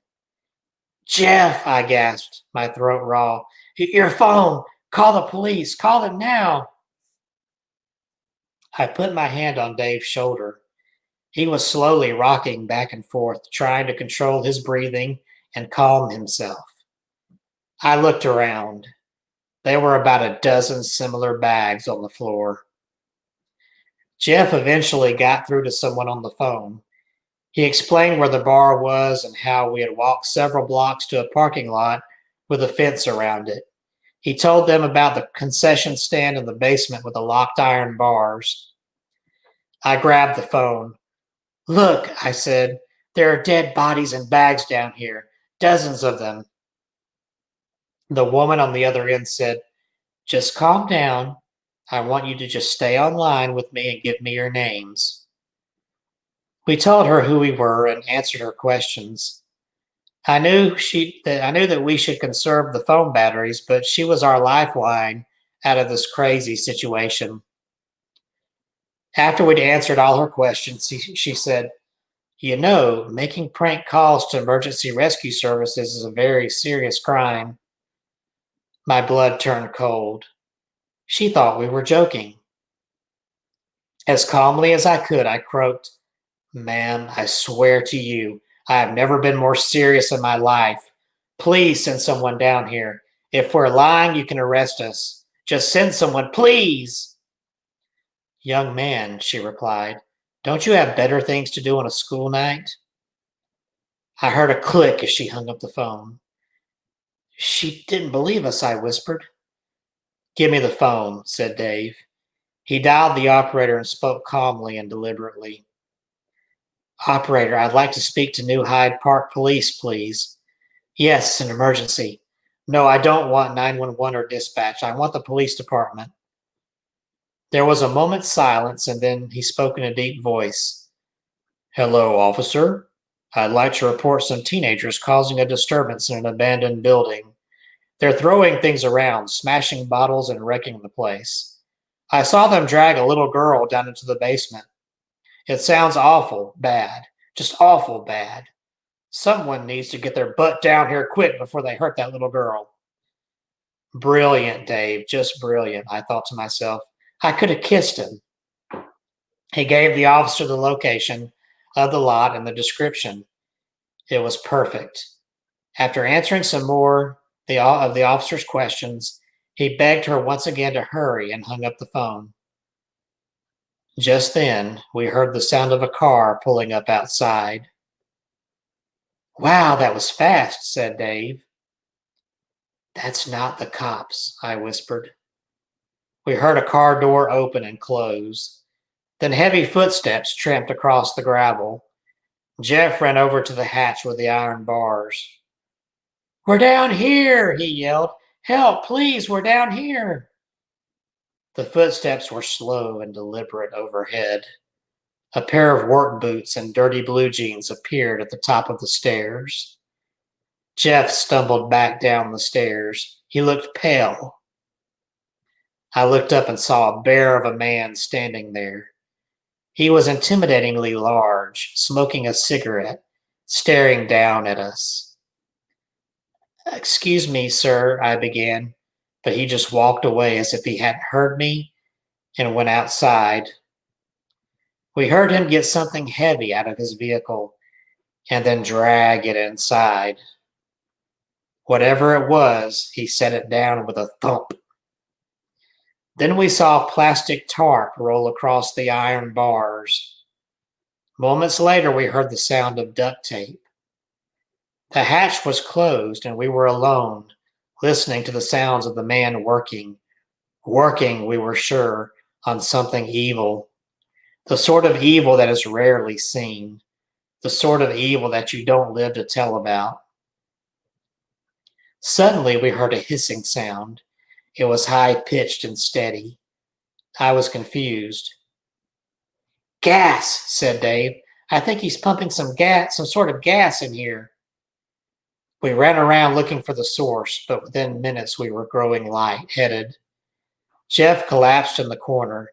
Dave rushed over and tried to help him, but he passed out as well. I slumped to the floor, feeling myself drifting into unconsciousness. Then I heard sirens in the distance, and then there was nothing. When I awoke, I was lying on concrete floor. I tried to sit up, but my arms were so weak they gave out on me. My head felt like it weighed 100 pounds. I heard coughing behind me. Startled, I rolled over and saw Dave as he began to come around. There was a moment of confusion as I looked around the dusty room. Then it all snapped back in place. Adrenaline pumping, my muscles found new strength.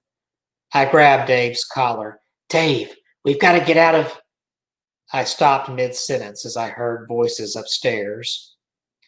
Excuse me, sir, said the first voice. We've had reports of a disturbance out here. Have you heard anything unusual? There was a very long pause, and then a deep baritone voice said, Yes, officer. There were some kids in this place making a hell of a racket. I came over to run them off. You own this property, sir? Asked the police officer. The man didn't get a chance to answer because I started screaming at the top of my lungs. Dave joined me. Jeff stirred, but I was too busy running up the stairs and pounding on the hatch to pay any attention to him. Dave grabbed a couple of metal film canisters and smashed them together, making an unholy racket. If anything more was said upstairs, we didn't hear it. What we did hear was the scuffle that ensued. The two men upstairs were slamming each other into the walls. One of them fell to the floor with a heavy thud. Finally, we heard a second body slump to the floor. We all stayed silent for a moment, praying the police officer was triumphant. We heard nothing. Officer, I shouted through the hatch. I heard a moan. Then a weak voice croaked, I think I'm hurt. And then there was nothing. Officer, I shouted again as I pounded on the hatch. There was no response. Jeff and Dave were behind me at the base of the stairs. We need to get the hatch open, said Dave. My heart was pounding. Dave ripped a metal bar from one of the shelves and wedged it between the iron bars. He started pushing with all his might. A small rip appeared in the tarp that had been duct taped over the opening. I immediately began clawing at the thick plastic like a crazed rat. Jeff grabbed another piece of metal and stuck it through the bars, trying to get some leverage. We heard the groan of bending wood, followed by a loud snap. The hatch and part of its frame swung upwards a few inches. Something was on top of the hatch, keeping it down. I pushed through the bars with my bare hands as Jeff and Dave redoubled their efforts. We heard something heavy and metallic topple over and crash to the ground. The hatch door opened wider, and I could just about poke my head through the opening. A uniformed police officer lay several feet away. Something was sticking out of the side of his head. It was a kitchen knife. It was ghastly. The worst thing about it was that the man's eyes were still open. He was staring directly at me. His right hand was still grasping a gun. On the other side of the room, the large bear of a man was clutching onto the wall, trying to pull himself to his feet. I could see that he had been shot in the leg and the shoulder. He looked determined. I stretched out my arm and tried to get the officer's gun, but I couldn't reach it. I strained my arm to its limit, feeling the iron bars pressing into my flesh. My fingertip touched the barrel of the gun. The dying policeman managed to push the gun closer to me, and I got a firm grip on it. Quickly, I twisted my arm and pointed the gun at the large man. The bars made it difficult to aim. By the time I got my arm facing the right direction, my view of the man was obstructed by the hatch door. "I've got the gun," I whispered to Dave and Jeff. "The cop's almost dead. He can't help us. The big guy's over there, but I can't get a clear shot." "How many bullets?" Dave hissed. "I don't know. Maybe none." Dave whispered, "We could get under him and try to shoot him through the floor." We heard the large man groan and move closer to the hatch. I tried to aim the gun in his direction and waited with bated breath for him to appear. We heard the clanking of metal canisters, and I watched a large cylindrical container get pulled towards me where I knew the man to be. I squeezed the trigger and fired a shot. The sound was deafening, and the kickback from the small gun was much more than I expected. My ears were ringing, and there was a sharp pain in my wrist. I heard the sound of frantic movement from the side of the hatch door and a noise that was somewhat like someone turning a valve. An ominous hissing sound filled the air. The gas again. Jeff and Dave both helped me as we desperately tried to dislodge the iron bars that were holding us prisoner. We worked together, pushing and pulling and twisting until finally it gave just an inch. Dave grabbed the contraption at the side and started yanking hard. Jeff and I put all of our weight on the bars, and at long last, the enormous contraption fell. Dave took a step or two backwards toward us, but collapsed as the gas overtook him. I was starting to feel faint. Jeff pushed the frame out of the way and climbed out of the hatch. I tried to follow, but my head was spinning. Suddenly, I saw the huge man spring out from his hiding place. He had a wrench in his hand and clobbered Jeff over the head with it. I was having trouble thinking. Where had I put the gun? I didn't see it. There was no time. I needed air. I pulled myself out of the hatch and inhaled deeply twice. My perceptions were dull because of the gas, and so I did not expect the blow as the man slammed the wrench into my face. I turned over and collapsed, my body half in and out of the hatch. I felt the gun next to my hand, where I must have dropped in the frenzy to pry the bars loose. I grabbed it and swung my arm upwards, shooting wildly into the dark. Then I lost consciousness and felt myself falling down into nothingness. When I awoke, I was being loaded into an ambulance. Oh, lost my place here. All righty, we're about to the end here, folks. Here we go. Well, the screen went blank all of a sudden. Almost through the story. All right. When I awoke, I was being loaded into an ambulance. I grabbed the arm of the paramedic who was lifting me in.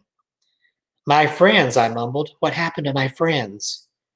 The paramedic just gave me a sad look and shook her head. They finished loading me into the ambulance and slammed the doors. I closed my eyes, too weary to think, and drifted back into unconsciousness.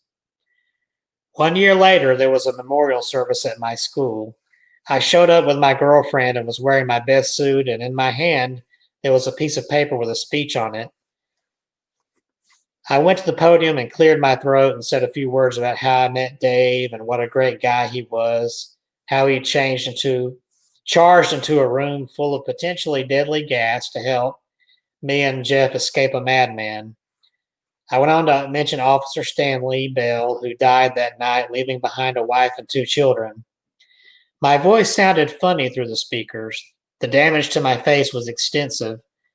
I've had 2 surgeries, and there's 1 more scheduled for the fall. I look okay, but it affected the way I talk. When I was done speaking, I walked over to Dave's family and hugged his mother. She didn't want to let me go. Dave's father patted me on the shoulder as he choked back a sob, and I walked back to my seat. After the service, Jeff was waiting on the front steps. The blow he took to the head had knocked out the vision in his left eye.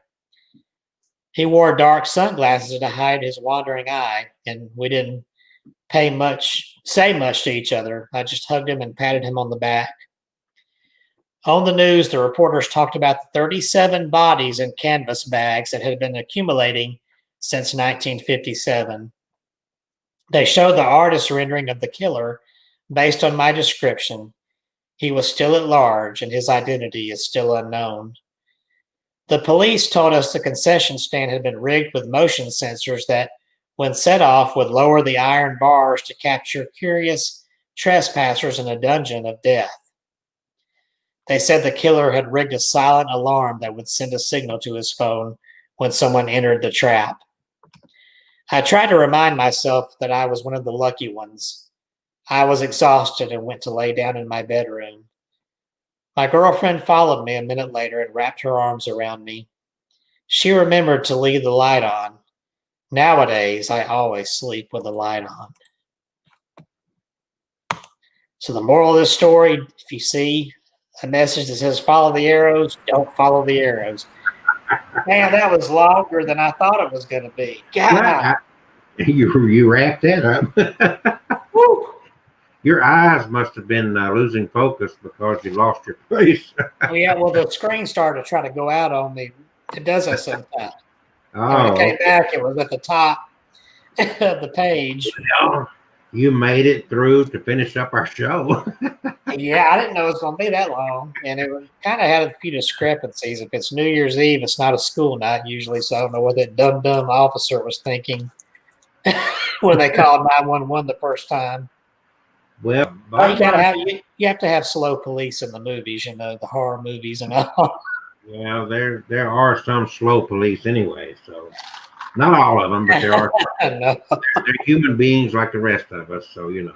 As it may. So, thank you, Kevin, for sharing tonight. Are you gonna survive this? I guess so. I'm probably hoarse. Well, you know the routine. There's myhauntedDolls.com. What are they going to find over there at myhauntedDolls.com? They're going to find books, and more books to buy. Go out there and buy. Is that all they're going to find? Crimson, the blood painting, my haunted collection. They'll find the link to my YouTube site where I've got all my EVPs and spirit box sessions and some story videos about some of the dolls. And is there anything phenomenal to find on your YouTube channel? Oh, of course, there's all kinds of phenomenal things on my YouTube channel. Spirit voices and strange things. And there's also a link to my podcast where I share scary stories, much like these tonight, and ghost stories. Well, that's good. So make sure you bookmark myhauntedDolls.com. Make sure you subscribe to his YouTube channel. Click. And then make sure you tune in every Tuesday night between 7 and 9 for another 2.5 hour storytell by Kevin. Another 2.5 hours. The next time, I think he needs to have his oxygen with him to get through that. But I'll just play episodes of my podcast. I'll just sit back and act like I'm talking. I was watching the clock, and I thought, man, He's going to go overtime. I was trying. I sped up a little bit at the end. I said, "Where's the end of this?" But it's I didn't know it was going to be like that. good stuff. Another good show. Next Tuesday night will be in the 2021. And Yes. so people enjoy the last couple of days of 2020. It's been Don't a follow wonderful the arrows. Yeah. Don't follow the arrow. Don't get stuck on a dark road. Don't go to the house of the screaming if you're a woman screaming. And make sure you got a couple more days to get the holiday special from the Wishing Machine. And then I'm taking that one off. It will no longer be for sale, that particular one. So if you want to get a deal, you got just a couple of days left. Do it at wishdr.com. My book is found at the datingthedead.com. And we will join you guys in 2021. Happy New Year. Yeah. Peace and all the above. Have a good night. Say goodbye. Hello. Happy New Year.